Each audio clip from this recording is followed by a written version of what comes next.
Entrar, Joan, hoy es el segundo encuentro del Sí, introductorio de bases sistémicas. sí, Aquí están personas que ya se apuntaron para el orden, que da felicidad que empieza ahora el 31 de octubre. Algunas personas preguntaron, todavía quedan plazas, si alguien quiere nos avisa y les mandamos la información. Y también hay personas que están haciendo el introductorio para el máster en constelaciones que empieza en diciembre. muy bien, perfecto. Pues bienvenidas a todas y a todos. Vamos a ponernos en marcha. ¿Cuánta gente hay en este momento? En este momento 18. Bueno, esperamos un poco, ¿no? Y hay muchas que lo van a ver grabado también. Muy Yo en la bien, medida que entra gente a sala de espera, los voy haciendo entrar.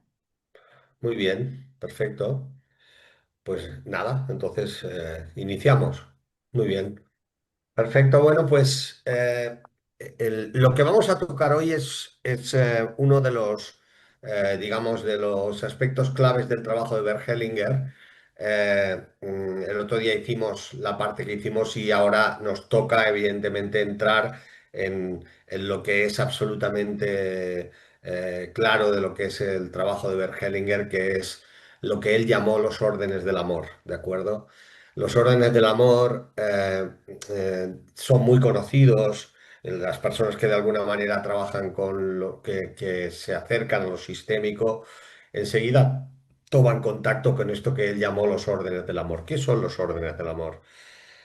Los órdenes del amor, cuando él planteó todos los temas que tenían que ver con el amor ciego, que hablamos el otro día un poco de esto, ¿no? De alguna manera él planteó que esto que llamamos el alma familiar o la conciencia sistémica, cuando de alguna manera ordenan y el sistema familiar, lo hacen de una forma que de algún modo él definió como que los órdenes eran de alguna manera el modo en que se desordenaba y se ordenaba el sistema familiar. Con lo cual, él de alguna manera nombró estos tres órdenes del amor que permiten de alguna manera clarificar qué es lo que ayuda y qué es lo que dificulta realmente en los sistemas familiares, ¿no? De alguna manera,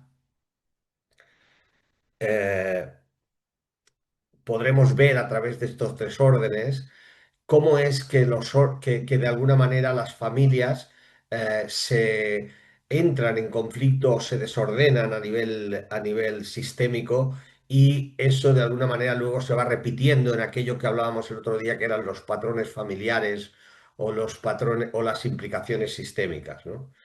Entonces, él definió los órdenes del amor como, digamos, tal vez la parte más importante del trabajo sistémico.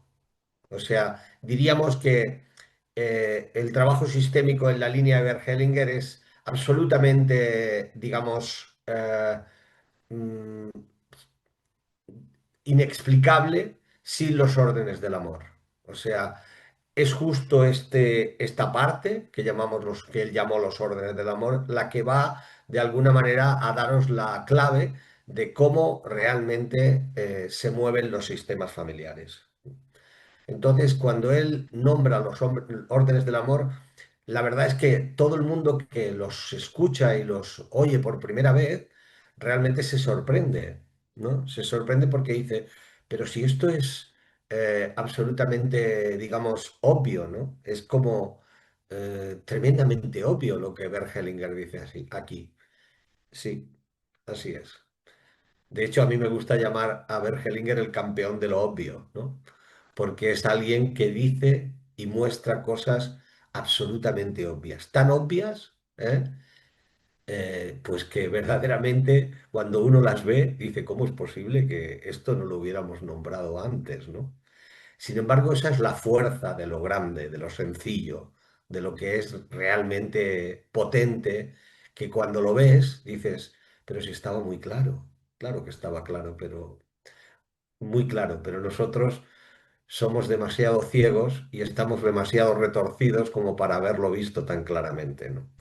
Y él lo nombró de una forma tan clara, tan nítida, que realmente una vez ya uno lo incorpora a su existencia y a su vida, mm, no entiende otra manera de hacer, ¿no? Entonces, bueno, vamos a por ellos directamente, ¿no? Vamos a estos tres órdenes.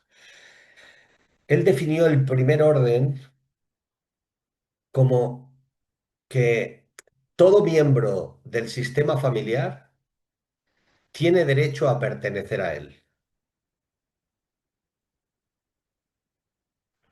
¿Qué quiere decir con esto, Bergelinger, no? Que en realidad el vínculo primario, que significa el hecho de estar vinculados a nuestra familia, hace que de alguna manera la posibilidad de pertenecer o no pertenecer al sistema familiar no depende de la voluntad de nadie, no depende de que sea bueno o malo, no depende de que sea aceptado o excluido, no depende ni siquiera de que lo sepa. En realidad es una decisión grande, es una decisión de la vida, es una decisión que tiene que ver con lo que nosotros no decidimos. Tiene que ver con lo grande de la vida, que es aquello que decide por nosotros. Puedes no saber qué es ese aquello, o puedes llamarle de un modo, o puedes no llamarle, o puedes nombrarlo, o puedes no nombrarlo, ¿no? Pero evidentemente hay algo grande, más grande que nosotros, que mueve la vida, ¿no? No sabemos bien qué es. Algunos le llaman Dios, otros le llaman de otra manera, otros le llaman la vida, otros le llaman de mil millones de maneras. Pero da igual si le llamas o no le llamas. Es cierto que hay algo grande que mueve la vida, ¿no? Y también la muerte. Entonces, eso grande toma la decisión, por ejemplo, de que tú seas la hija de tu madre y de que tengas un hijo o una hija. Toma la decisión, por ejemplo, de que el padre o la madre de tus hijos haya sido una determinada persona y no otra. Todas esas cuestiones que nosotros creemos que son cosa nuestra. No, no. Yo elegí a mi pareja, eso es lo que tú te crees. Tal vez una pareja sí la elegiste, pero un padre para tus hijos o una madre para tus hijos, eso no lo elegiste tú. Esas elecciones las hace lo grande, las hace la vida, y muy bien no sabemos por qué. Porque hay razones que nuestra cabeza no entiende, que nuestro corazón tampoco, y que a veces ni nuestro cuerpo, ¿no? Pero hay algo más grande que lo mueve. Entonces, evidentemente, esa grandeza que significó que la vida se expresó a través de un determinado sistema familiar, con el cual nosotros podemos estar más o menos de acuerdo, o en nada de acuerdo, o incluso no haberlo conocido, pero independientemente de eso, nos dio esa filiación, ese sistema de ese sistema familiar. Y a veces he escuchado a personas que dicen aquello de que, bueno, esto es aleatorio. Nacer o no nacer en estos padres o estas madres, ¿sabéis? Cuando hablamos de aleatorio, azaroso, que esto es del azar, la suerte, lo único que estamos diciendo es que somos así de ignorantes, que no conocemos cómo funciona esa ley. No conocemos cómo funciona la ley del azar, no conocemos cómo funciona la ley que hace que se muevan que se muevan las almas entre unos cuerpos y otros en esta vida, ¿no? ¿Por qué me tocó a mí ser el padre de mis hijos? ¿Por qué me tocó ser el hijo de mis padres o el nieto de mis abuelos o el hermano de mis hermanos? Eso que todas estas personas dicen es azaroso y da igual. Pues bueno, está bien, cada uno puede creer lo que quiera, ¿no? Está claro, ¿no? Pero es algo grande eso, ¿no? Los que hemos tenido hijos y miramos a nuestros hijos y los vemos moverse y los vemos vivir y crecer y ver cómo han nacido a través nuestro, pero eh, para nada son nuestros, van hacia la vida y buscan su propio camino y nosotros realmente sentimos que hay algo grande en ellos, ¿no? Algo grande en ellos, ¿no? Mucho más allá de lo que nosotros les hemos dado, ¿no? Entonces, ese punto que tiene que ver con la pertenencia, se pertenece al sistema porque así lo quiso el propio sistema y la vida. Entonces, ¿qué sucede cuál sería el desorden de ese primer orden, ¿no? ¿Qué sucede? ¿Qué sucede cuando, por ejemplo, alguien en el sistema no ha sido bueno o no ha sido, digamos, aceptado, o resulta que lleva cargas anteriores de otras partes del sistema en las que es excluido o se autoexcluye del sistema? O sea, la exclusión no la soporta el sistema. O sea, en el orden de pertenencia, que es el primer orden, hay ese mecanismo de defensa propio del sistema que cuando se produce una exclusión o una autoexclusión, hay personas que lo sienten así, hay personas que se autoexcluyen en su propia familia o que incluso se autoexcluyen en los grupos en los que viven, en los grupos humanos en los que viven, aunque no sean su familia. Nunca se sienten pertenecientes a ningún otro, a ningún lugar. A lo mejor están en su empresa o en un grupo de amigos o lo que sea, y siempre se sienten no pertenecientes. ¿Por qué? Porque están de alguna manera llevando a su propia vida ese patrón que tienen dentro de sí, que están repitiendo a nivel familiar. Entonces, la exclusión o la autoexclusión es una forma de seguir a alguien ciegamente en el sistema que fue excluido por cualquier causa grave en la familia. Entonces, realmente las personas que sienten esta percepción con la exclusión, en realidad son personas que están implicadas en asuntos que tienen que ver con el sistema y que tienen que ver con el primer orden. Entonces, de este primer orden emanan, evidentemente, dinámicas desordenadas, dinámicas de desorden, que se convierten en patrones que van más hacia abajo en la familia. Si tenéis alguna duda, me levantáis la mano y me lo decís, ¿vale? O simplemente levantáis la mano y os doy paso y hacéis la pregunta, ¿vale? Porque hoy, como somos pocos, se puede hacer mejor. Pocos en pantalla. Veo mucha gente, pero en pantalla somos pocos. Entonces, los que estáis ahí, aprovechad. ¿Eh? Dunia, Vale, bueno, a lo mejor lo explicas ahora, ¿eh? Has dicho, el sistema no lo aguanta, ¿no? El sistema no lo soporta, el excluido o el que se excluye. el ¿Y qué sistema, pasa? cuando me refiero al sistema, me refiero al alma familiar o conciencia sistémica, que es la que rige el movimiento emocional dentro del sistema, las emociones adoptadas, ¿de acuerdo? Entonces, ese alma familiar, que de alguna manera es la que tiene esa memoria, el otro día hablábamos de ello, ¿os acordáis? Esa conciencia sistémica, de alguna manera, es la que da y quita movimiento para que realmente se produzca una... Y no lo sostiene, evidentemente. Entonces, ¿por qué no lo sostiene? Porque en realidad esa conciencia sistémica lo que está haciendo es cuidar del sistema, ¿vale? Y lo que busca es la sobrevivencia del sistema.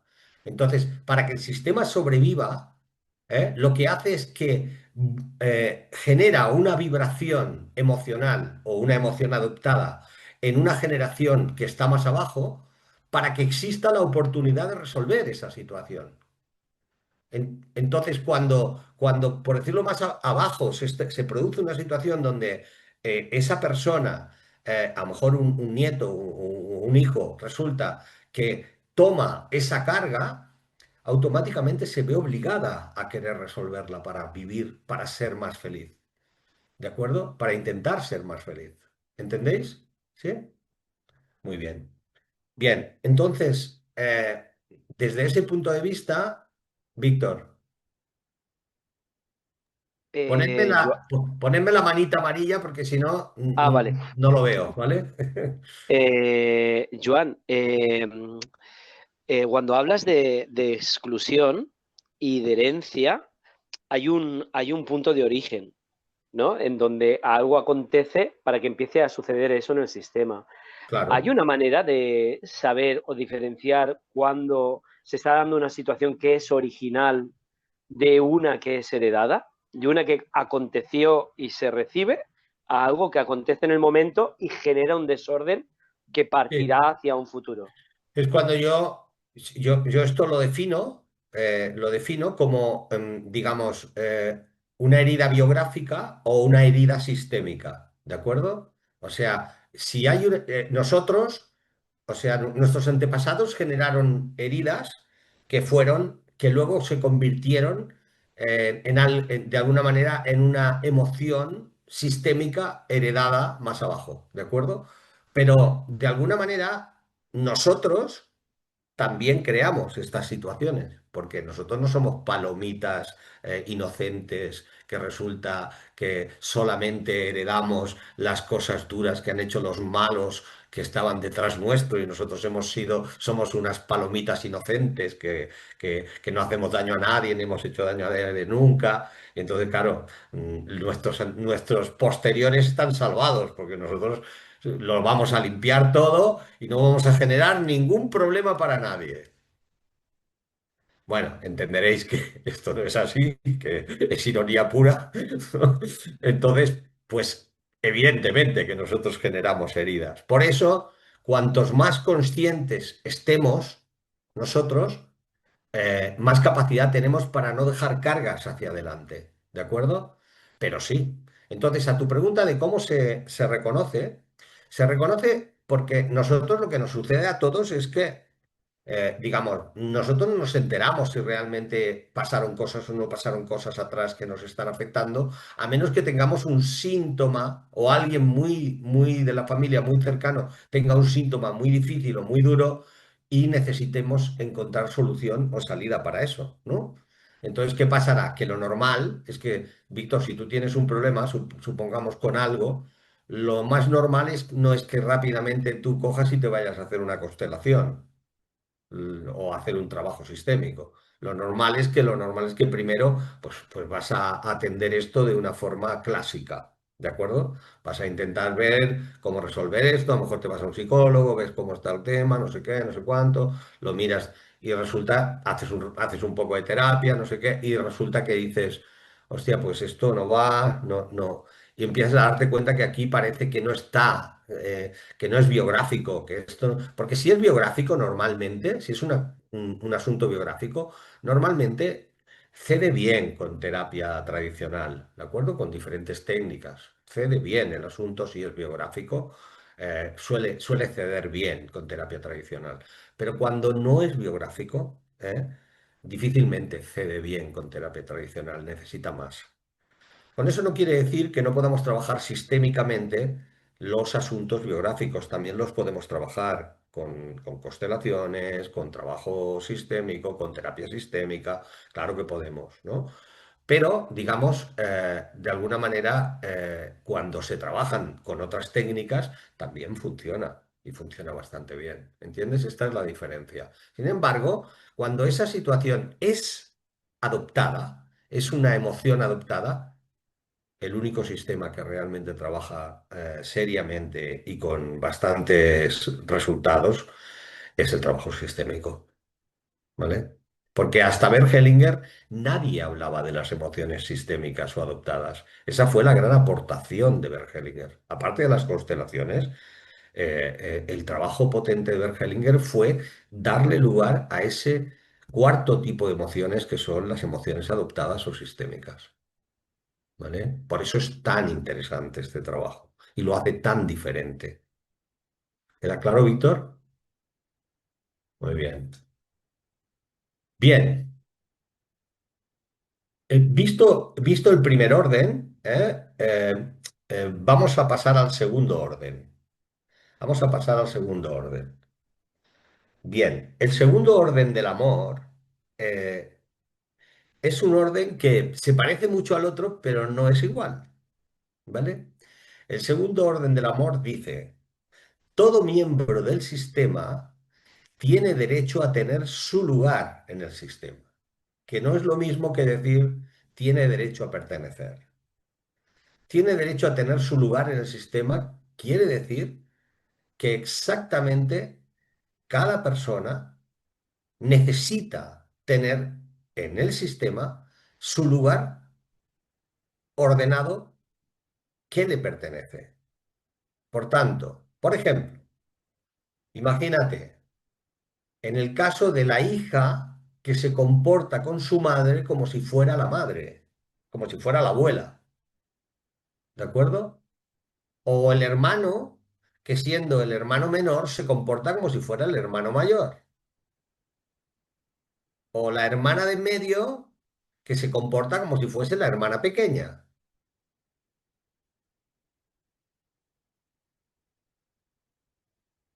Hay muchos casos. O sea, entonces, ¿cómo suelen de alguna manera notar las personas este desorden? Lo suelen notar en que las personas, este desorden, lo notan en que a veces cuando están en su vida cotidiana, con quien sea, normalmente suelen sentir que ocupan lugares arrogantes, lugares que no les pertenecen. Por ejemplo, se pueden sentir como que se ponen por encima de los otros. Por ejemplo, pueden sentir que se sienten mejores que su propio jefe, que su propia director, por ejemplo, en la empresa, ¿eh? O que se sienten mejores que sus propias compañeras. O también pueden sentir que, por ejemplo, de alguna manera, pues que están en un grupo, ¿eh? Y, y siempre tienen la sensación de que no les dan el lugar, de que tienen que luchar mucho para poder tener el lugar que les corresponde, ¿no? Y siempre, a lo mejor resulta que hacen muchísimo trabajo, ¿eh? Pero la tratan como si fuera una persona menor, cuando en realidad hace trabajo como si fuese una persona mayor, en el sentido de tener un cargo mayor. Entonces, hay muchísimas maneras de no sentirse en orden, de sentir que no estoy en el lugar que me corresponde. Diríamos en sistémica, no tengo mi lugar, que no es lo mismo que no me siento perteneciente. Muy a menudo estos dos órdenes están unidos. Quiere decir, no me siento perteneciente y a la vez no tengo mi lugar. Entonces, lo podemos ver, por ejemplo, también en las situaciones donde se han producido, por ejemplo, en la familia, donde se han producido abortos, hijos no nacidos, ¿vale? Este es un tema clave. O sea, los hijos no nacidos sean, digamos, por causas de reproducción asistida, sean por causas, digamos, naturales, o sea por causas, digamos, de abortos voluntarios, ¿no? Sea como sea, esos hijos tienen un lugar. O sea, y por ejemplo, cuando se trata de la reproducción asistida, donde son auténticas, digamos, exclusiones porque ni siquiera se les da un lugar, de hecho, la primera persona en ese sentido que desde el punto de vista sistémico, pues dijo que esto no era correcto desde el punto de vista sistémico, porque evidentemente cuando se hace, por ejemplo, una transferencia de embriones, lo que sucede es que para que uno viva, mueren cuatro o cinco. Con lo cual, la mayoría de personas que tienen hijos por esa vía, que a mí me parece bien, yo no tengo nada que decir desde el punto de vista moral, eso es una cuestión de otros, ni médico, ¿no? Pero desde el punto de vista sistémico, querer olvidar que gracias a la muerte de esos cuatro o cinco embriones nace uno, pues es simplemente mentir, ¿de acuerdo? Y evidentemente ahí hay una dificultad sistémica que si no se reconoce y no se le da un lugar a esos niños no nacidos, pues evidentemente eso tiene consecuencias sistémicas para la propia familia y para el propio hijo nacido. Entonces lo he visto en constelaciones cuando yo escribí el libro Familias Modernas y lo dije, lo expliqué, hubo mucho lío y aún lo hay, pero bueno, el asunto es que esto es así. Y a quien le guste bien y a quien no, pues lo siento mucho, pero sistémicamente yo no hago condenas de ningún tipo, porque ese no es mi labor. Yo no soy ni moralista, ni tampoco soy médico, ni me dedico a condenar a nadie, ¿no? Pero evidentemente, desde el punto de vista sistémico, tengo que decir lo que hay. Yo lo he comprobado en cantidad de constelaciones donde evidentemente cuando le hemos dado lugar a los niños, automáticamente ahí ha habido paz y ha habido tranquilidad en esa familia, ¿no? Por tanto, para mí son hechos, no son ideas. Entonces, esa es una causa. Segunda causa, bueno, pues de desorden entre hermanos. Pues un aborto no voluntario, un aborto espontáneo, pues evidentemente produce un efecto digamos, de que realmente, pues normalmente cuando el aborto es, digamos, espontáneo, la familia no tiene mucho problema en darle lugar. Lo reconocen con bastante normalidad, ¿vale? Y se le suele dar un buen lugar, ¿no? Y si alguien no lo hace, es importante que lo haga y que le dé un lugar. Y no decir, he tenido 3 hijos, si has tenido uno que murió, entonces hay que decir, si he tenido 3 hijos, no digas he tenido dos, porque solamente se le da lugar a los vivos, ¿no? Sino que has tenido 3. Uno de ellos no siguió adelante, pero tuviste 3, ¿vale? Entonces es importante porque si no, el primero seguirá siendo el primero, pero el tercero se sentirá como el segundo. Y eso es un desorden que producirá que ese niño difícilmente sienta que puede ocupar su lugar en la vida. Siempre estará como en una sensación de no saber qué lugar ocupa. El problema viene sobre todo en los abortos voluntarios. ¿Por qué? En los abortos voluntarios, normalmente lo que sucede en las madres es que, así como cuando es espontáneo, lo dicen con normalidad y lo viven no como un secreto, sino desde un lugar normal.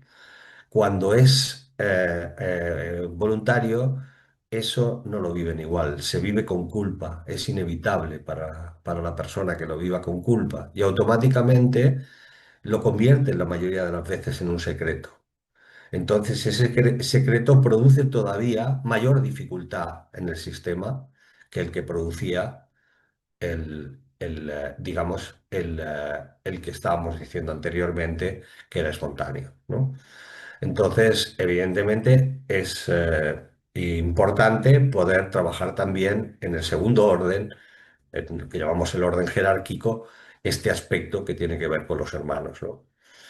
Y luego hay muchísimas más cuestiones. O sea, evidentemente no tenemos tiempo para ello. Esto lo trabajamos muy a fondo en las formaciones, ¿no? Pero aquí no nos da tiempo de poder tratarlo tan a fondo, ¿no? Porque estamos en un introductorio donde lo importante para mí es que podáis tomar las bases, ¿no? Lo que realmente os permite, digamos, ver si este campo, que es el campo sistémico, os interesa lo suficiente como para profundizar más, ¿no? Pero bueno, si hay alguna pregunta sobre el segundo orden, podéis hacerla ahora, antes de que pase al tercero.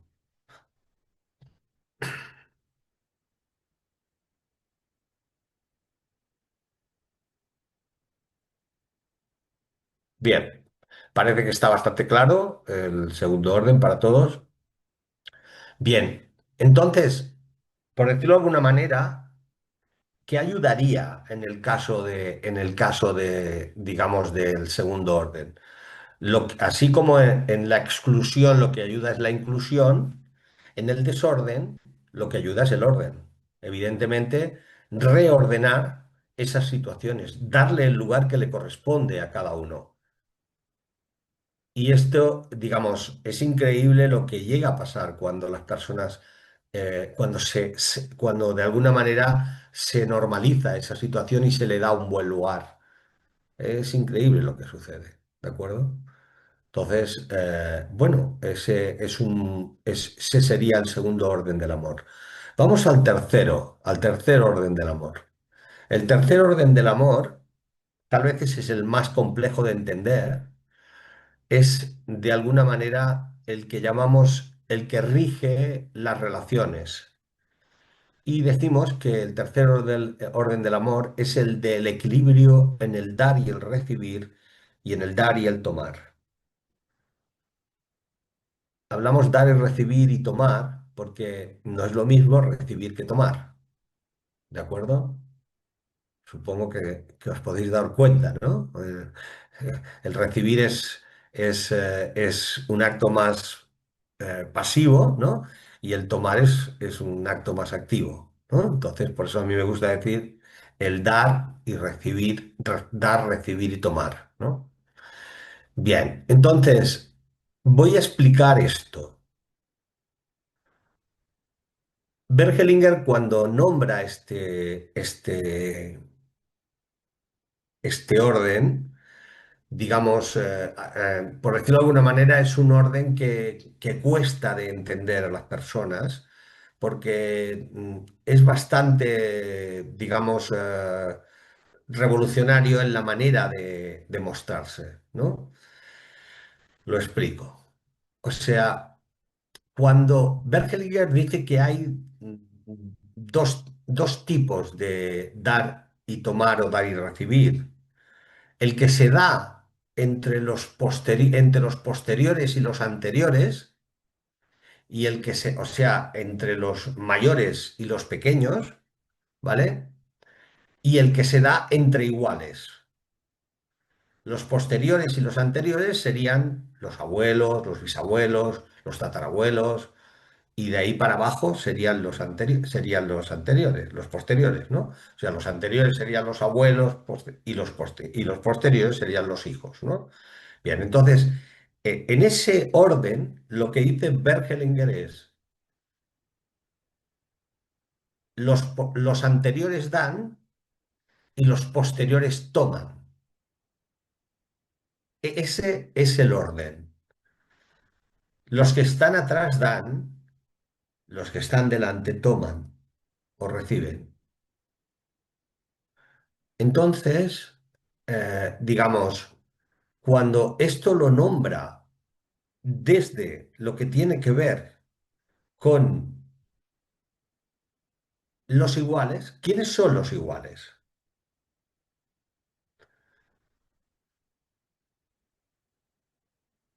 Los iguales serían la pareja, por ejemplo. Un hombre y una mujer, una mujer, una mujer, un hombre, un hombre.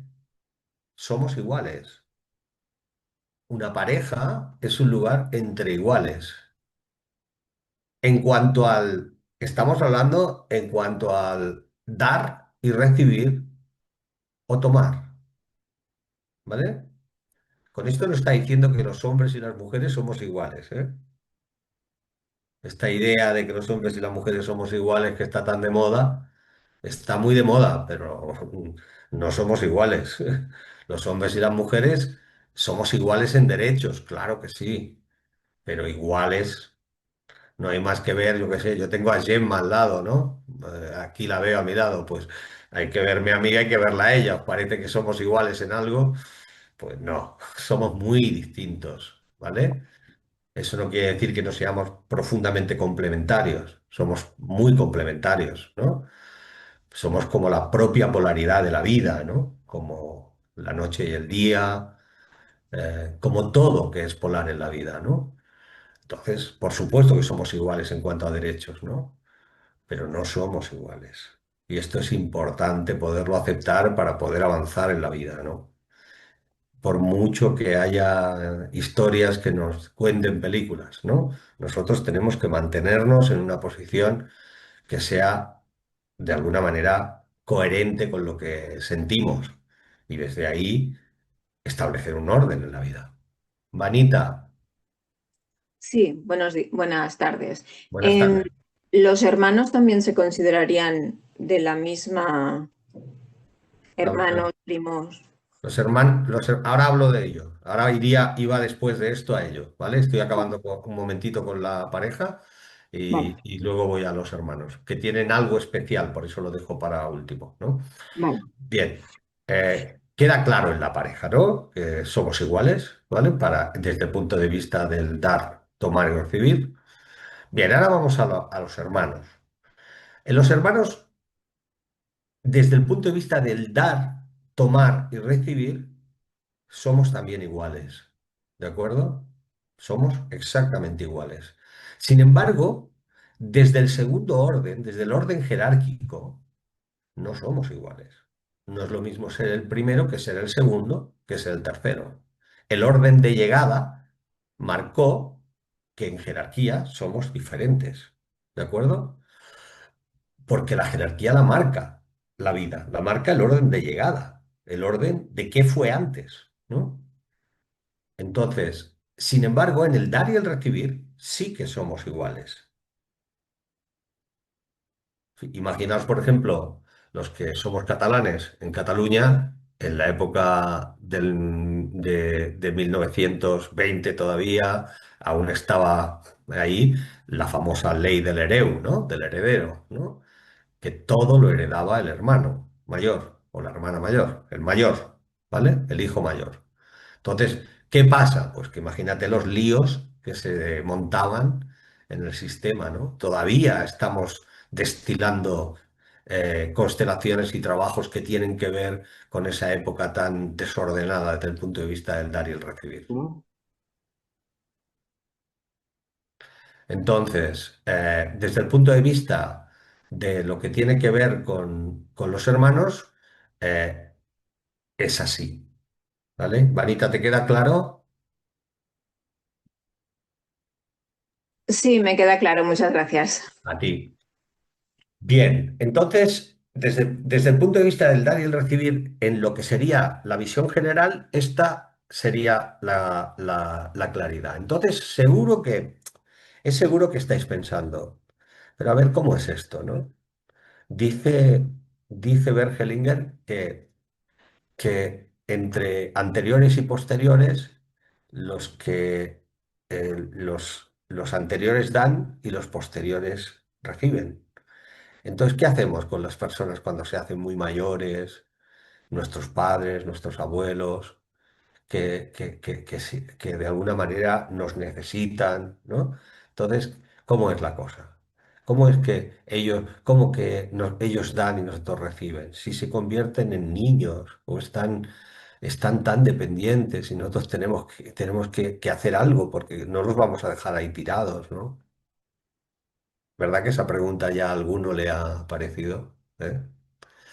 Bien, quiero explicaros esto, porque para mí es muy importante que entendáis bien esto que llamamos los órdenes del amor, porque luego escucho a personas que dicen cada cosa que se me erizan los pelos, ¿no? Y tengo bastantes, no en la cabeza, pero en el cuerpo, ¿no? Y se me erizan todos, porque evidentemente me parece grave que se pueda creer que el hecho de que de equilibrarme en la vida significa realmente seguir esperando que mi madre, ¿eh? Que tiene Alzheimer, por ejemplo, pues me dé, desde el punto de vista de cómo me daba antes. Pero aquí es importante que escuchemos esto. Yo en el primer día os hablé un poco del vínculo y de la relación, ¿os acordáis? ¿De acuerdo? De la importancia de entender que no era lo mismo el vínculo que la relación. Bien. Entonces, si podéis daros cuenta de que conozcamos o no conozcamos a nuestro padre o a nuestra madre, ¿de acuerdo? O sea, el vínculo está en nuestro corazón y cuando nosotros miramos en nuestro corazón a nuestro padre, a nuestra madre, a nuestra abuela, a nuestro abuelo, a nuestro sistema familiar, y está abierto ese vínculo en nuestro corazón, nosotros vivimos de ellos, independientemente de la relación, de que estén disponibles o no lo estén, e incluso eso va más allá de la vida y de la muerte. O sea, incluso cuando están muertos podemos seguir recibiendo de ellos en nuestro corazón. Porque el vínculo, mi vínculo con mi padre, que ya está muerto, es mi vínculo. No es el vínculo de mi padre conmigo. Ese es suyo. Yo tengo mi vínculo con mi padre, vivo o muerto. Entonces, ¿qué sucede cuando los papás se hacen mayores?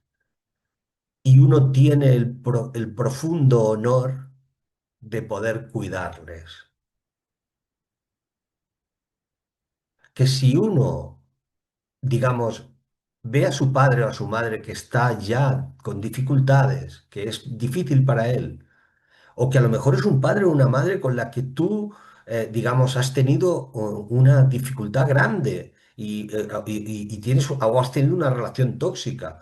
Tal vez no puedas acercarte a nivel relacional a esa persona. Pues claro, pues habrá que hacerlo de otra manera, tendrás que buscar otro modo, ¿no? Pero evidentemente lo que tú no puedes es renunciar a tu vínculo.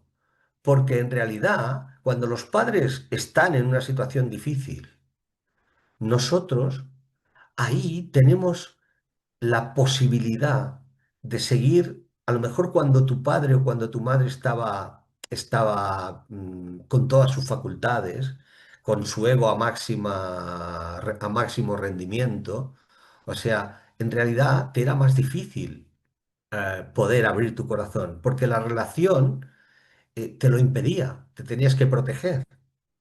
Pero cuando ya esa persona no tiene esa situación o ese ego tan, digamos, en marcha, ahí es posible que tu corazón a nivel relacional no tenga que defenderse tanto, ¿no? Y desde ahí es mucho más fácil que puedas recibir. Por ejemplo, muchas personas me cuentan, me han contado muchas veces, la historia de por qué cuando mi padre estaba vivo, yo pensaba, incluso lo había dicho, que el día que se muriera mi padre, yo iba a sentir un gran alivio. ¿Y por qué ahora me paso el día llorando? Si yo nunca he tenido una buena relación con mi padre, ¿no? Y yo les digo, es sencillo, porque mientras tu padre estuvo vivo, la relación es lo único que tú podías ver. No veías el vínculo, solo veías la relación. Y como solo veías la relación, entonces, desde el punto de vista de la relación, es un alivio, claro que sí. Pero como la relación ya no jode, ya no molesta, pues automáticamente el vínculo flota libre en tu corazón. Y como flota libre, entonces sientes la grandeza de ese vínculo en tu interior. Bien, no hace falta que nuestro padre se muera ni que nuestra madre se muera. Eso podemos vivirlo perfectamente, esté en la situación que esté tu padre o tu madre. Y cuando tienes el profundo honor de poder recibir esos últimos años de la vida de tu padre o de tu madre y verlos desde el vínculo, entonces incluso ese enfado que a veces tienes, ese cabreo que tienes a veces porque sientes que tienes que hacer cosas que no tienes, que no te gusta hacer o que no quieres hacer, o que te dice cosas tu padre o tu madre y te hace sentir una fragilidad enorme porque la ves muy mal, porque lo ves muy mal. Bien, eso también se transforma con el vino. Cuando eres capaz de decir, detrás de esa fragilidad está la fuente de la que yo bebo de la vida. la fuente de la que yo realmente me nutro, porque ella no es solamente mi madre, es el caño, es la fuente por la que emana toda la fuerza de mi sistema familiar, materno o paterno. Entonces, cuando ves esa grandeza, cuando la sientes en tu corazón, entonces se pone delante el vínculo y la relación pasa a segundo plano. Y ahí tu vida se transforma para siempre. Hay un antes y un después en la vida de la persona que toma a su madre y a su padre como vínculos, las pone en su corazón y ya no hay nada que las saque de ahí. Se acabó seguir pidiendo. La frase tal vez más importante de Bert Hellinger para mí fue cuando él decía, ¿sabéis cuál es la frase que todo lo sana? Y decía, cuando el hijo es capaz de tomar la frase de su madre o de su padre que dice, hijo, te di suficiente.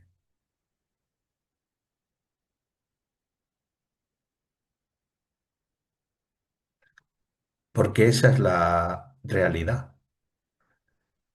Recibiendo la vida ya nos dieron suficiente, aunque no nos hubieran dado nada más, aunque simplemente nos hubieran dado la vida y hubiéramos sido dados en adopción a otra familia inmediatamente y no hubiéramos tenido el más mínimo contacto con nuestra madre o nuestro padre, nunca más, eso que nos dieron, eso es lo único que solo nuestro padre y nuestra madre nos podría dar, que nuestra familia nos podía dar. Por lo tanto, la grandeza de eso no es posible tenerla en nada más. Tal vez eso lo sentimos y lo percibimos cuando vemos nacer a uno de nuestros hijos, ¿no? Hasta ahí, hasta ese momento, nos podemos permitir decir muchas tonterías. Cuando vemos a uno de nuestros hijos nacer, ahí comprendemos perfectamente que hay algo grande que mueve la vida, que va mucho más allá de nuestras decisiones, ¿no? No sé cuántas personas tienen hijos aquí, pero los que tenemos hijos, esto lo sabemos. Con esto no quiero decir que las personas que no han tenido hijos no puedan saberlo, no lo sepan. Claro que sí, la vida les da otras maneras, ¿no? A nosotros nos dio esta, ¿no? La de pasar, como Bert Hellinger decía, la bola de oro de una generación a otra, ¿no? Entonces, esta grandeza en el dar y el recibir entre padres e hijos es importante, ¿no? Y comprender que es un honor seguir recibiendo de nuestros padres, incluso cuando ellos están enfermos o cuando son muy mayores, ¿no? Y seguir recibiendo de ellos cuando ya no están en la vida. Y que el modo de seguir unidos al sistema es abrir el vínculo. Cuando Bert Hellinger decía hay que tomar al padre o hay que tomar a la madre, la gente se preguntaba, ¿y qué es esto de tomar al padre o tomar a la madre? Y claro, era difícil de comprender, pero esto sobre todo es una experiencia. Y para ello hay que poder soltar lo relacional. Es demasiado pequeño comparado con la grandeza de lo que es tu sistema familiar. Y ahora me gustaría hablar también del equilibrio en el dar y el recibir entre, entre iguales, entre pareja.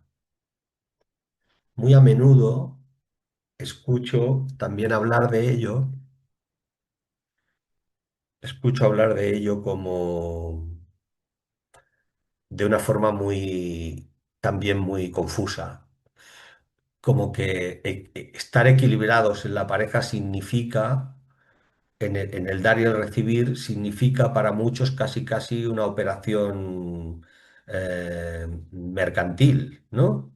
Como decir, bueno, tenemos que ir al 50% en todo, ¿no? Entonces, claro, esto es un poco raro, ¿no? Porque en realidad Bergelinger no hablaba nada de esto, no estaba diciendo nada que tuviera que ver con esto, ¿no? Porque en una pareja, evidentemente, hay un gran equilibrador, un equilibrador inmenso, que también puede ser un desequilibrador, depende cómo se use, que es el amor que una pareja se tiene, cómo se ama ese hombre y esa mujer y cuál es el proyecto compartido que tienen y cómo manejan ese pacto de pareja. Entonces, evidentemente, digamos, Bergelinger hablaba de que es necesario que los dos se sientan iguales, tengan cual tengan el pacto que tengan. Si tienen un pacto de que uno trabaja ahora fuera porque tienen un pacto familiar y el otro se queda con los niños y no trabaja fuera, sino que trabaja en el ámbito familiar, pues es un pacto tan equilibrado como el podría ser que los dos están trabajando y los dos hacen todo y los dos no sé qué, y los dos no sé cuánto.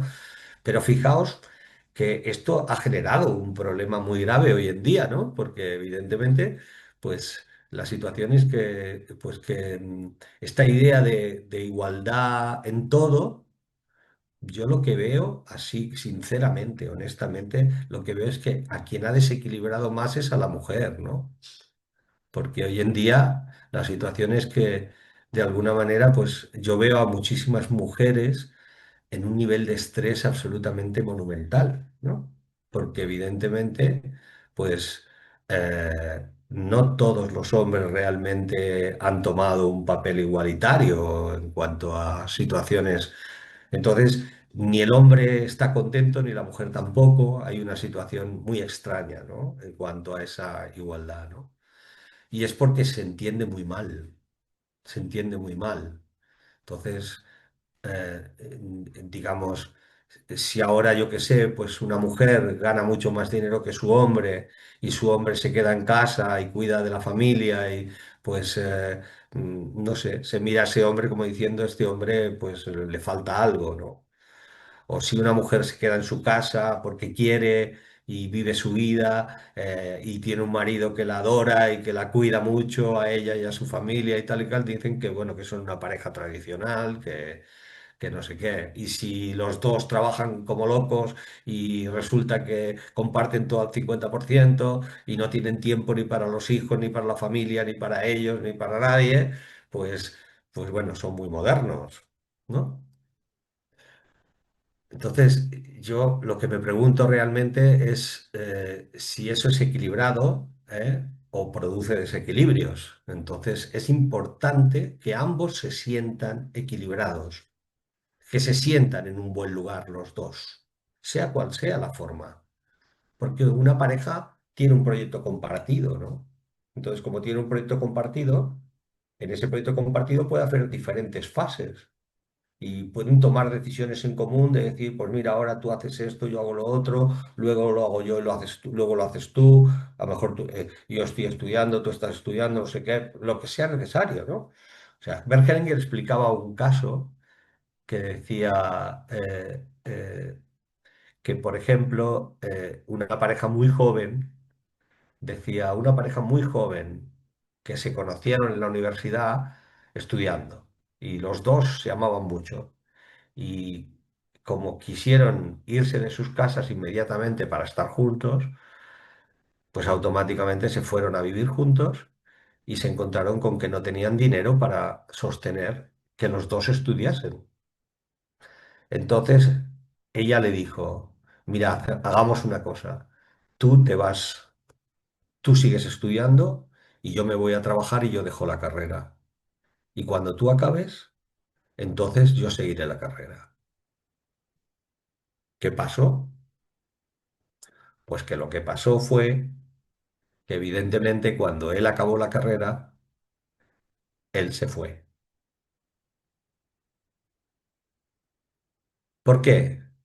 Porque evidentemente se produjo un pacto de pareja demasiado desequilibrado. ¿De acuerdo? O sea, entre un extremo y otro cabe mucho. O sea, los sacrificios no son el camino de la pareja.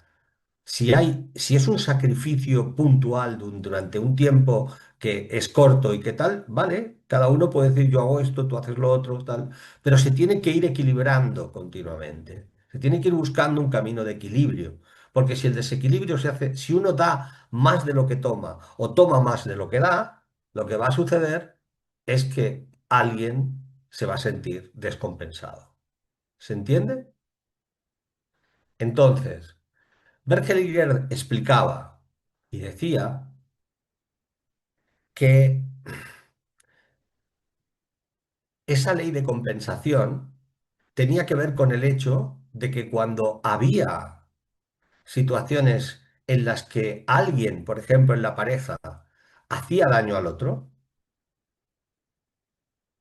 ahí era necesario que se produjese una compensación por parte del otro, lo que él llamaba una venganza positiva. ¿De acuerdo? Quiere decir, si yo te he hecho daño y lo reconozco, automáticamente tengo que pagar una factura por ello. O sea, hacerte daño, si tú eres mi pareja y yo te hago daño, ¿eh? Automáticamente yo tengo que pagar un precio por ello. Eso no puede quedar igual, porque si queda igual, lo único que voy a hacer es ahondar la herida.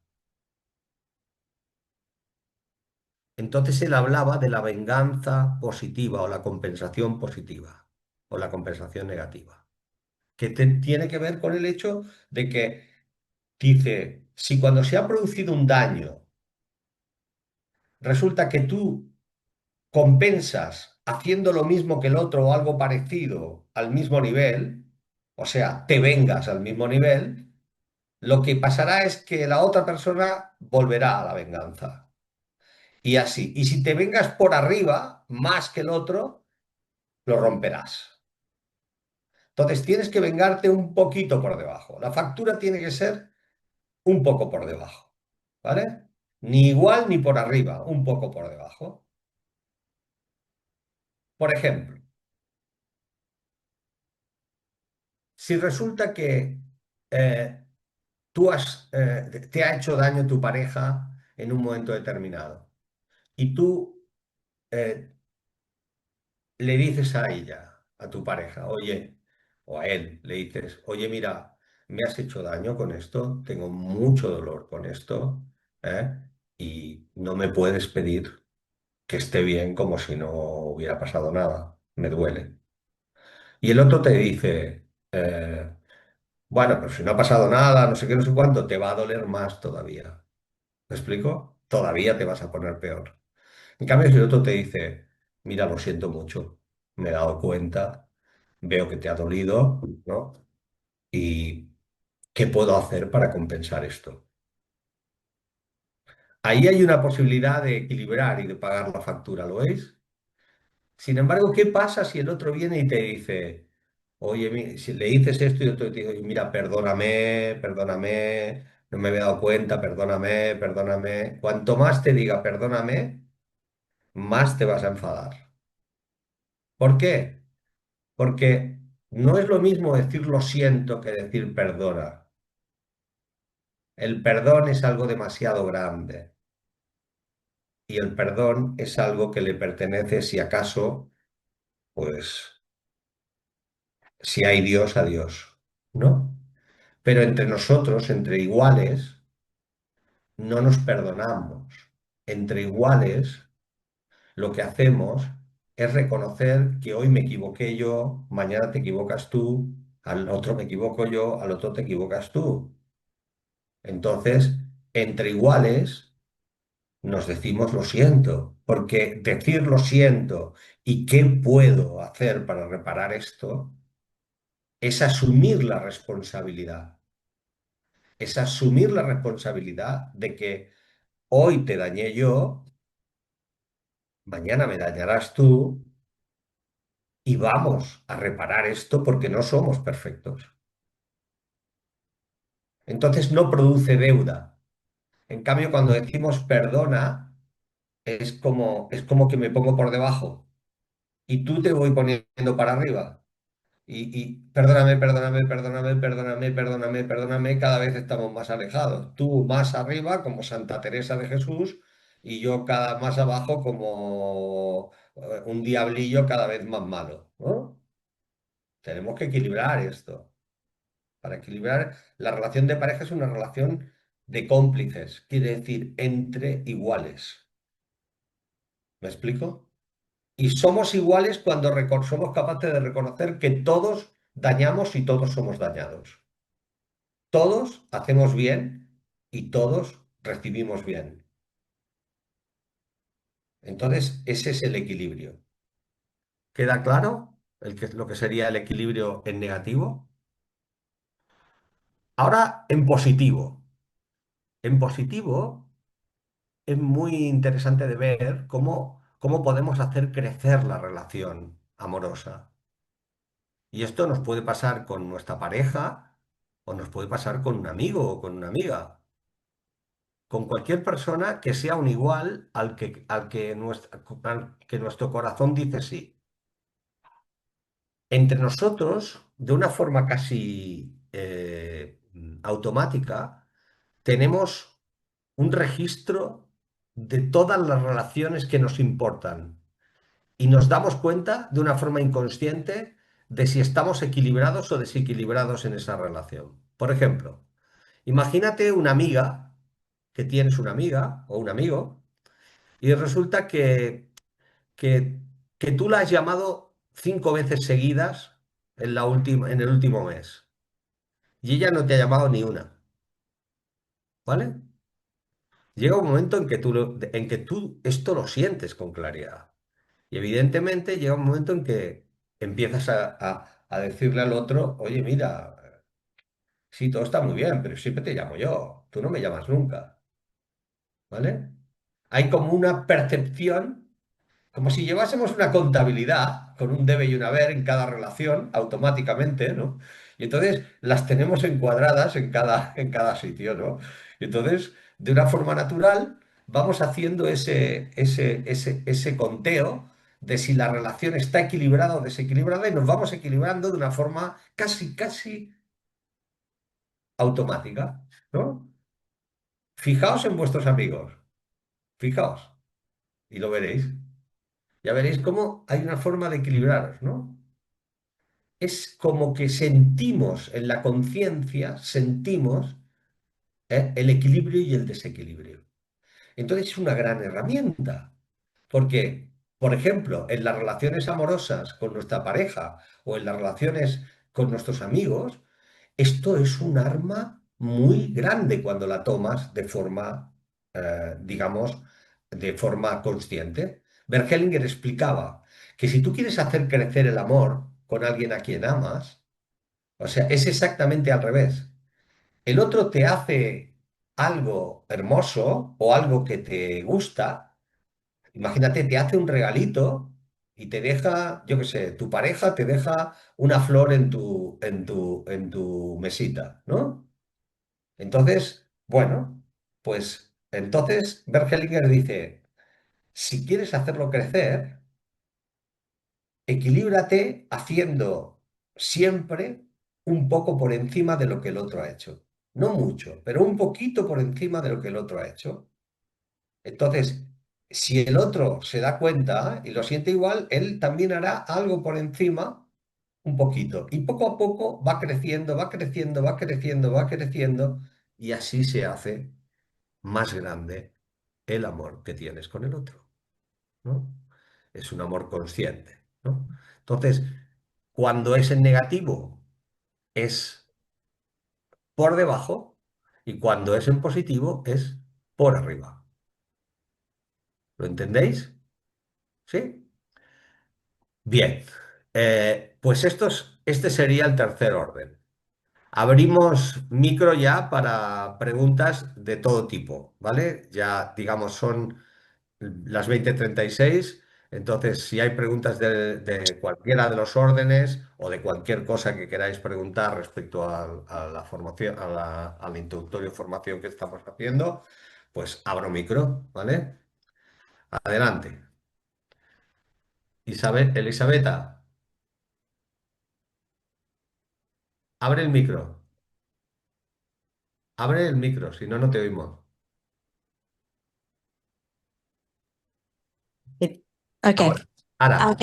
Entonces, hablando de una madre que tiene demencia, mi madre, yo tuve una relación siempre muy difícil con mi madre y soy la mala de la, de la familia. Mi hermano es el bueno y el perfecto. Yo soy la que siempre no hace cosas buenas. Entonces, hablando del vínculo y de la relación, ahora me estoy cuidando con mi hermano de ella. Yo estoy aquí en Barcelona, ella está en Italia y lo que puedo hacer lo hago. Viajo allí a Italia cada mes y con mi hermano estoy alineada. Aunque yo y hermano fuimos separados por 40 años porque mi madre nos separó también.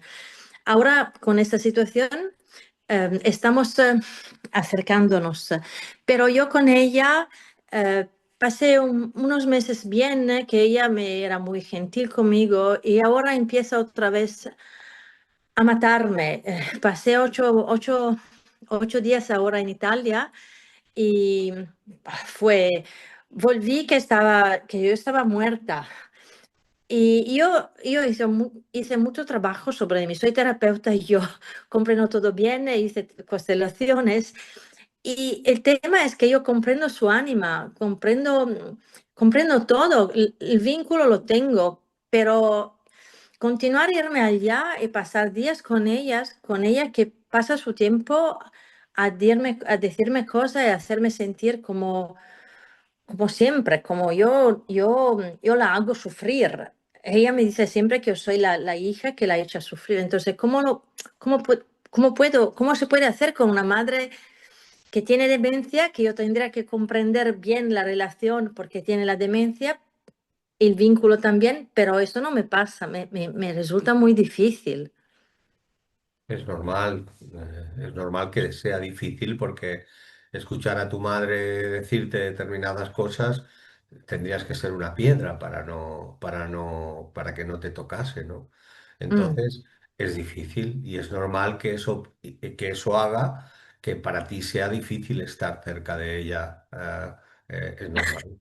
Entonces pienso que el trabajo para ti es abrir el vínculo al máximo ujú. en tu interior, que posiblemente te es mucho más fácil cuando no está, Sí, porque, sí. porque como la relación, digamos, entorpece eso, ahí hay algo de ti que no puede, ¿no? De todas maneras, lo he tratado muchas veces en mis talleres con las personas y he podido experimentar que cuando la persona realmente abre el vínculo en su corazón de verdad, Ujú, ¿vale? Luego he podido experimentar el caso, por ejemplo, de varias personas que han tenido la situación de que su madre, por ejemplo, recuerdo una muy en especial, que su madre, cada vez que ella estaba, la madre estaba en la residencia, ¿no? ujú, Tenía un Alzheimer galopante y cuando ella llegaba, ¿eh? ujú, La insultaba de forma brutal, pero era increíble. O sea, tenía varios hermanos y a la única que insultaba era ella, ¿vale? Y ya. le decía puta, le decía de todo, pero las palabras más duras que te puedas imaginar, que nunca se las había dicho, ¿vale? Ujú, Entonces, al resto de hermanos no les decía ni una palabra. Entonces, ella hizo la siguiente transformación. En una sesión que tuvimos juntos, yo le dije, ¿podrías imaginar que a lo mejor tu madre, cuando te insulta de esta manera, te está mostrando que te reconoce? ah, Porque ah, es a la única a la que le dice estas palabras, ¿no? A los demás no les decía ni una palabra. Entonces ella empezó a ir y cada vez que le insultaba, ella lo tomaba como si fuese, se decía a sí misma, me está viendo, Me está me está viendo. viendo y además sus palabras son caricias para mí, ¿no? Y ella lo transformó de tal manera en su interior, Ah, lo eso puede transformó ser. de tal manera en su interior que resulta que poco a poco su madre se fue calmando y murió en los brazos de ella, ¿de acuerdo? Interesante, Ella muy me interesante. dijo, dice, el transformar mi corazón y mi vínculo ahí fue absolutamente crucial para que mi vida Sí. fuese otra. Y desde entonces la he visto alguna vez que ha venido a saludarme y siempre me dice, haber hecho ese trabajo fue lo que realmente me permitió a partir de ese momento vivir Mm. de otra manera, ¿no? Mira, es muy interesante y te doy las gracias porque sí, me ha resonado mucho y he sentido una vibración en mi cuerpo ahora cuando tú me contabas todo eso. Entonces puede ser que es la carretera, la vía que tengo que seguir. Gracias, muchas Ojalá gracias. así sea, Elizabeth. Ojalá así sea. Víctor,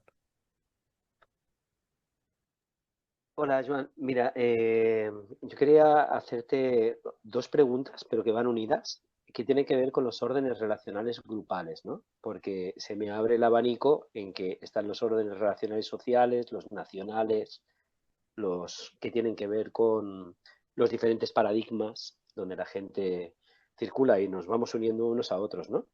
Y a ver, pues esto sería una cosa como que hicieras un pequeño ápice de desarrollo ahí. Y como pregunta más concreta, es la herencia de los vínculos. espera un momento, espera. Necesito saber qué entiendes tú por eso. O sea, cuando tú estás diciendo órdenes relacionales sociales, yo necesito saber qué me estás diciendo.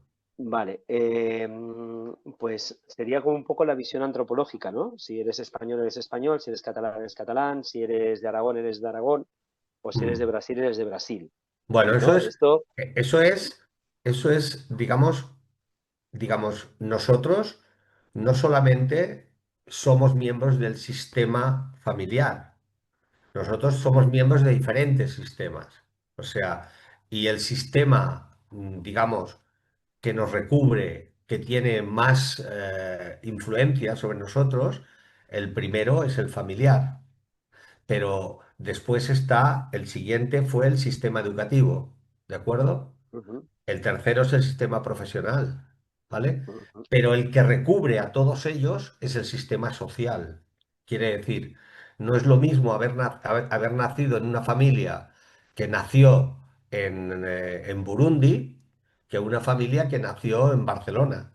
Porque no porque seamos mejores o peores, no, sino porque el sistema social hace que de alguna manera, digamos, la cultura y la forma y las costumbres sociales hacen que realmente las oportunidades y la forma y los hechos que se han vivido en nuestras familias son diferentes, ¿de acuerdo?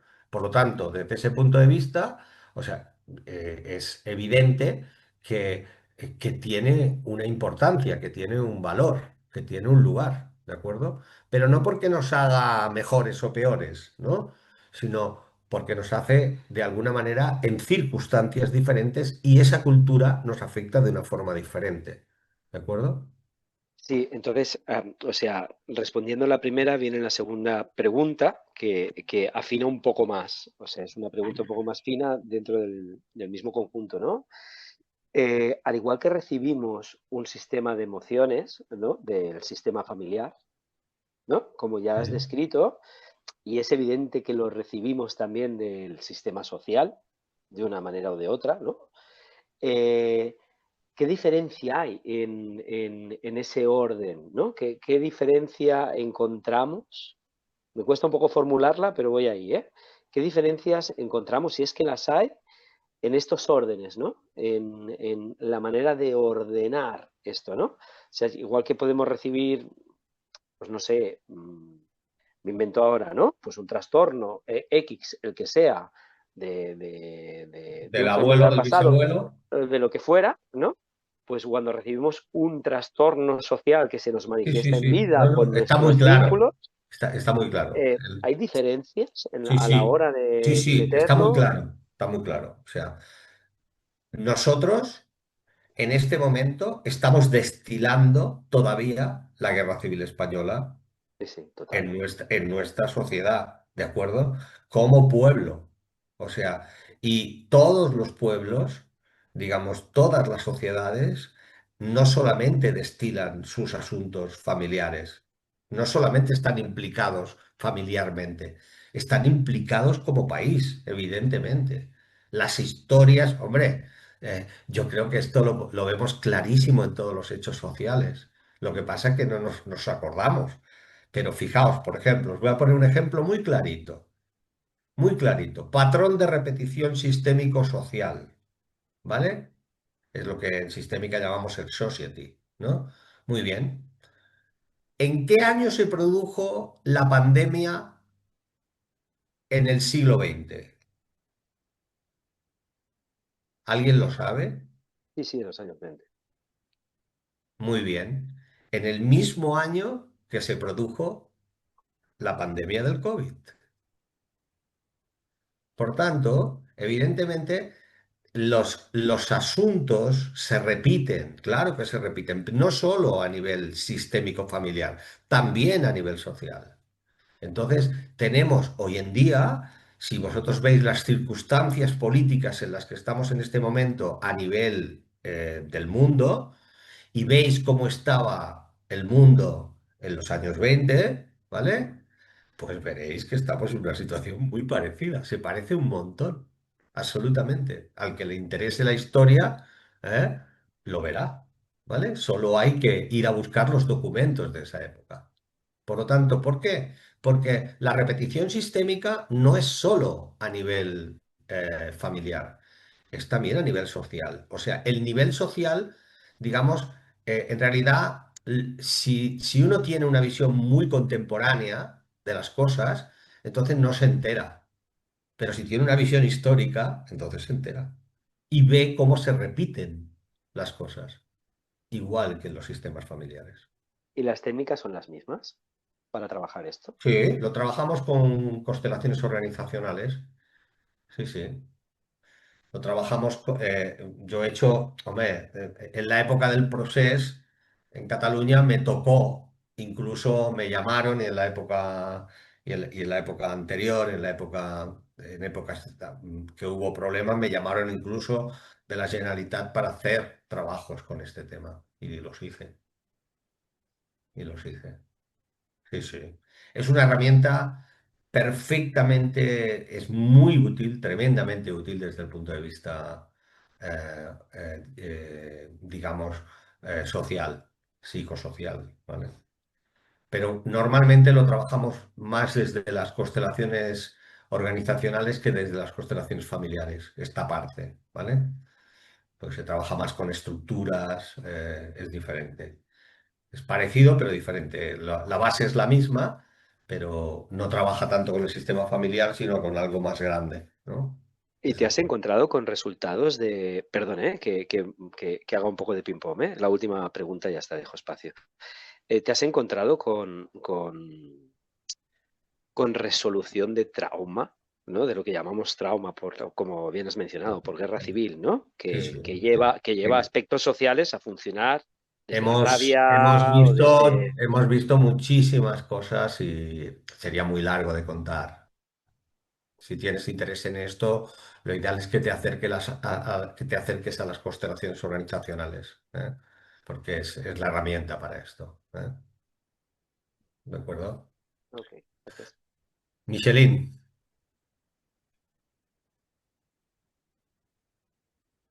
Ya, ¿te lo oyo? Ahora sí. hola, hola, te Hola, escucho, ¿se oye? te ¿No? escuchamos. Sí, sí. Una pregunta bastante más sencilla.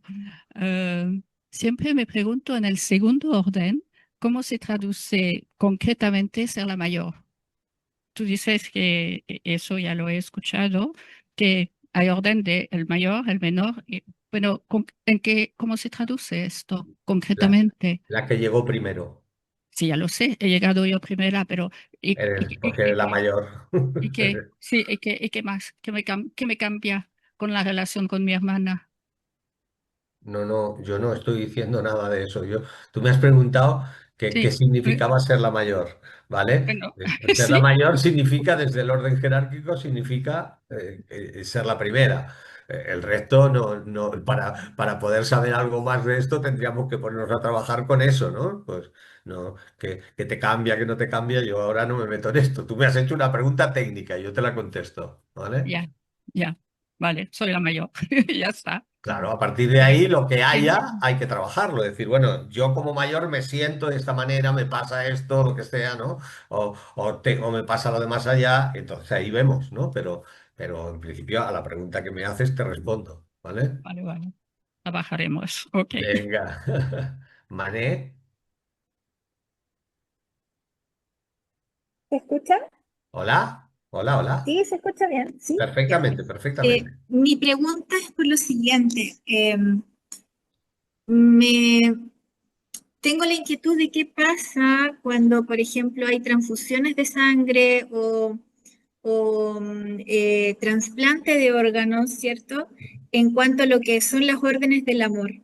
Pues ¿Cómo, cómo, es claro, ¿eh? Es bastante claro y en las formaciones lo explicamos con mucha claridad. Vamos a ver.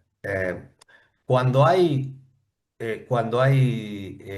digamos, por ejemplo, un trasplante de órganos, o sea, es evidente que ahí hay vinculación. ¿Por qué? Ujú. Porque fijaos en lo siguiente, no lo digo yo, es algo muy claro. Fijaos lo que pasaba antes con la ley, por ejemplo, en España, la ley que había de donación de órganos. Era una ley en la cual las familias no podían conocerse. O sea, estaba prohibido que las familias se les diese información de quién era el donante, no había información. Esto lo tuvieron que quitar. ¿Por qué? Porque era un problemón.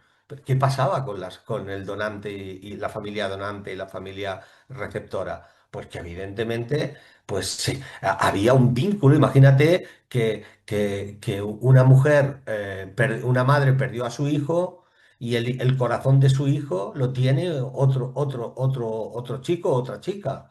Pues que evidentemente, pues esa madre buscaba removía cielo y tierra para conocer a esa familia. Y evidentemente que hay un vínculo absolutamente claro. Con referencia a la sangre, ¿eh? También hay vínculo. ¿Por qué? Fijaos en lo siguiente. ¿Qué sucede cuando tú, imagínate que has sido amamantada por una nodriza, ¿vale? Y había otras mujeres que cuidaban de ti, pero una persona que ha sido amamantada por una nodriza siente un vínculo especial con la nodriza. ¿Por qué? Porque el haber sido amamantada por alguien significa que su sangre fue entregada a través de esa leche, ¿no? ¿Qué pasa? Que a partir de ese momento ahí hay vínculo. O sea, no es como si fuera su madre, pero sí que es un vínculo primario. Por lo tanto, ahí se genera un vínculo. Entonces, imagínate con la sangre. Lo que sucede con la sangre es que, evidentemente, como, digamos, nadie sabe de quién es la sangre que te ha sido donada, pues nadie lo sabe. Pero es así, es así. ¿Y qué Hay una pasa ahí como vinculación. con, perdón, con el equilibrio entre el dar y recibir? En ese punto, en el punto Sí, de en la... ese punto, sí. Bueno, si es, por ejemplo, en el caso de un órgano que viene directamente de alguien de la familia, pues está impecable, ¿no? Y si Ujú, no, pues evidentemente ahí lo que le pasa a la familia donante, la familia que ha recibido, es que ujú. siente ese vínculo absolutamente de como si fuera su propia familia el otro, ¿me explico? Por esa necesidad de equilibrar. Imagínate que ya no hace falta que haya una donación. Imagínate que yo mañana voy con mi hija pequeña, cogido de la mano, en un semáforo en mi pueblo. Y resulta que se me escapa de la mano y tú sales corriendo y le salvas la vida. ¿vale? ¿Qué sucede inmediatamente entre tú y yo? Claro, se genera un vínculo ahí, Absolutamente. Hay un claro. vínculo inmediatamente porque tú has salvado la vida de mi hija. En ese momento hay un desequilibrio que yo siempre estaré me sentiré en deuda. A partir de ahí, el único modo de generar un lugar que realmente sea lo suficientemente grande es sentirte como parte de mi familia ya. ¿De acuerdo? Esa es la manera como de equilibrar Claro, internamente, claro, entonces. claro, Es como sentirte parte, claro, aceptarlo claro, como vínculo claro, en el fondo. claro, claro, claro. Perfecto, perfecto, muy lindo, interesante. Sí. Es así de potente, por eso, y al revés, cuando realizamos un daño a alguien en el sistema, hacemos un daño a alguien en el sistema, un daño grande al sistema, también nos vinculamos, porque ese daño ha modificado al sistema familiar de una forma definitiva. Imagínate que mi abuelo mató a tu abuelo en la guerra civil, ¿de acuerdo? Y nosotros no nos conocemos. Pero ahí esa situación está en el sistema. Hay una exclusión absoluta de, digamos, de mi abuelo que mató al tuyo, ¿eh? Y evidentemente forma parte del sistema familiar, de tu sistema familiar. Bert Hellinger Perfecto. contaba, por ejemplo, que en las tribus, Qué bueno. en tribus Sioux que habían en Estados Unidos, existía la siguiente costumbre. O sea que cuando de alguna manera, digamos, alguien dentro de la tribu mataba a otro miembro de la tribu, el asesino tenía que irse a vivir con la familia del asesinado, Joder, de por vida. Por joder. tanto, esto, digamos, en realidad en las sociedades antiguas, digamos, el vínculo estaba mucho más claro, ¿de acuerdo? Nosotros hemos ido perdiendo esto, pero el sentimiento, la percepción y lo que el alma sistémica percibe sigue igual de vivo, ¿vale? Muchas gracias. A ti. Bueno, yo creo que bueno, que ha sido muy interesante, ¿no? El tema de los órdenes realmente despierta todo lo que es el impacto sistémico, porque realmente es, es muy grande lo que Bert Hellinger nos dejó con los órdenes del amor. Y bueno, no son fáciles de contar, la verdad, no son fáciles de explicar, porque suelen ser complejos de entender a la primera vez que se escuchan, ¿no? Sin embargo, os voy a hacer una recomendación. Coged los órdenes del amor y aplicarlos en vuestra vida a rajatabla. O sea, trabajad con los órdenes del amor como un modo de mantener el orden en vuestra existencia, el orden en vuestra vida. Y veréis un cambio radical, rápidamente. En la medida en que cuando viváis la vida vayáis preguntándoos, ¿esto que estoy haciendo o esto que voy a hacer, esto está ordenado o no está ordenado? No está bien o está mal. Bien, mal es un orden moral, ¿vale? Aquí estamos viendo esto desde si esto está ordenado o no. Y ahí, desde esa percepción propia, irás viendo que esto te irá hablando dentro, de una forma clara. Te irá hablando y tu vida se irá colocando en orden poco a poco, poco a poco. Irás dándote cuenta de lo que está ordenado y lo que no está ordenado. Mi recomendación es que esto lo hagas contigo, no con los demás. Si no te conviertes en un peñazo para el otro, ¿no? Esto es algo íntimo, humilde y para uno, ¿vale? Y desde ahí, poco a poco, uno va viendo el camino que genera con eso. Y bueno, por hoy no tengo mucho más, ¿vale? Muchísimas gracias a los que estáis aquí y los que lo veréis en online. Muchísimas gracias a todos. Nos quedan todavía algunas clases, entonces Algunos los voy a tener también digamos, en las formaciones ya os tengo y otros os tendré. Entonces será un gusto poderos tener físicamente y bueno, pues nos vemos muy pronto con los demás. Venga, un abrazo para todos. Chao, chao. Gracias. Adiós.